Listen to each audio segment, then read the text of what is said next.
La Bible. C'est l'un des livres les plus influents dans toute l'histoire de l'humanité. Elle traite des questions existentielles comme le but de notre vie. Et a inspiré un grand nombre de personnes à accomplir des choses exceptionnelles. Même si ça reste du chinois pour beaucoup d'autres. En fait, vous devez en avoir une rangée, quelque part. Mais la Bible, qu'est-ce que c'est en réalité ? Eh bien, la Bible est une mini-bibliothèque dont tous les livres sont tirés de l'histoire d'un peuple, l'Israël antique. Ce peuple était d'une certaine manière semblable aux autres civilisations de son époque, mais parmi eux figurait une longue lignée de prophètes qui percevaient l'histoire d'Israël comme étant tout sauf ordinaire. Ils voyaient jouer le rôle de pièce maîtresse dans le plan de Dieu pour toute l'humanité. Et ces prophètes étaient tous dotés d'un génie littéraire. Non, c'est vrai ? Oui, ils ont brillamment formulé de magnifiques tournures en hébreu dans la rédaction des différentes épopées et en usant d'un style poétique très élaboré. Ces virtuoses de la métaphore et de la narration ont mis leur savoir à profit pour traiter des questions existentielles les plus complexes, notamment sur la vie, la mort et les luttes intérieures de l'homme.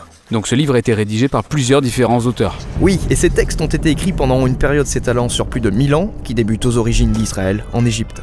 Et ça a continué à la création de leur royaume avec leur premier temple, mais ce royaume a ensuite été conquis par les Babyloniens qui ont déporté leur peuple en exil. Puis, à un certain moment de leur histoire, plusieurs Israélites sont rentrés dans leur pays. Ils ont bâti un second temple, ils ont fait en sorte de se reconstruire une identité, et c'est à ce moment-là que les écritures juives ont commencé à être assemblées pour prendre la forme que nous leur connaissons aujourd'hui. Ok, c'est la Bible juive. Que contient-elle ? Eh bien, en hébreu, on la désigne par un acronyme Tanakh. On a le T de Torah, qu'on appelle aussi la loi. Ces 5 livres constituent les textes fondateurs de l'histoire d'Israël. Le N de Nevi'im, qui veut dire prophète en hébreu. Cette section est une compilation de livres historiques relatant les récits d'Israël du point de vue des prophètes. Il y a également les livres poétiques, rédigés par les prophètes eux-mêmes. Et on a le K de Ketuvim, qui veut dire écrit en hébreu. C'est une collection variée comprenant des livres poétiques, des livres de sagesse et bien d'autres récits.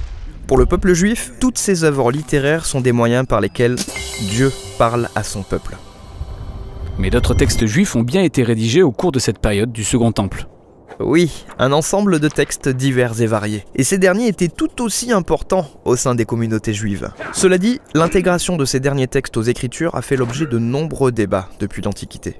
Ça fait quand même un paquet d'écrits différents et rédigés sur une très longue période. Alors comment les avoir assemblés de la sorte ? Une fois mis ensemble, ces textes racontent la même épopée montrant comment Dieu œuvre à travers ce peuple pour remplacer le chaos de notre monde par l'ordre et la beauté. Et tout ceci contribue à susciter l'espoir de la venue d'un nouveau leader qui renouvellera toute la création. Mais le Tanakh s'achève sans que ce leader n'arrive. Donc c'est une œuvre brillamment rédigée, mais qui finit en queue de poisson ? En effet. En fait, quelques siècles plus tard, un prophète juif appelé Jésus de Nazareth entre en scène. Il affirmait poursuivre l'histoire du Tanakh. Donc Jésus a fait plein de choses géniales. Il a été tué.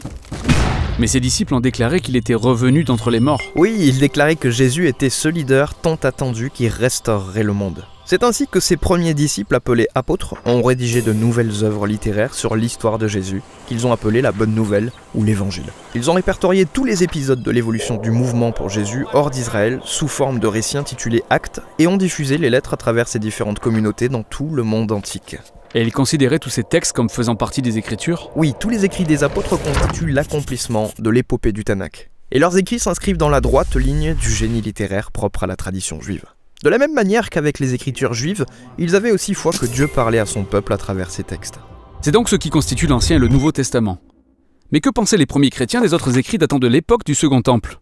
Eh bien, il y avait plusieurs avis divergents selon les groupes, mais on sait que ces livres étaient lus et suffisamment importants pour être intégrés aux écritures juives, puis transmis aux générations suivantes. On se retrouve donc avec le Tanakh, les écritures juives, ces autres œuvres datant de l'époque du Second Temple, et les écrits des apôtres sur Jésus. Ça fait un sacré paquet d'écrits au final. Alors, que contient ma Bible ? Le christianisme a beaucoup muté en 2000 ans, et dès le départ, tous les chrétiens se sont accordés sur le fait que le Tanakh et le Nouveau Testament constituaient les Écritures. Et pendant des siècles, une grande partie des textes du Second Temple étaient lus dans le cadre de la tradition biblique. L'Église catholique a fini par les officialiser en intégrant certains livres de cette collection sous le nom de livres deutérocanoniques. Certaines églises orthodoxes utilisaient même davantage de livres de la littérature du Second Temple, puis arriva la Réforme au XVIe siècle, où les chrétiens protestants ont préféré revenir aux écrits originaux des prophètes et des apôtres, et ont dès lors choisi de se référer uniquement à l'Ancien et au Nouveau Testament. D'accord, je pense avoir compris. Mais comment se fait-il qu'une collection de livres rédigés par différents auteurs, sur une période de plus de 1000 ans, puissent tous raconter la seule et même histoire ? Eh bien, c'est la question à laquelle répondra notre prochaine vidéo.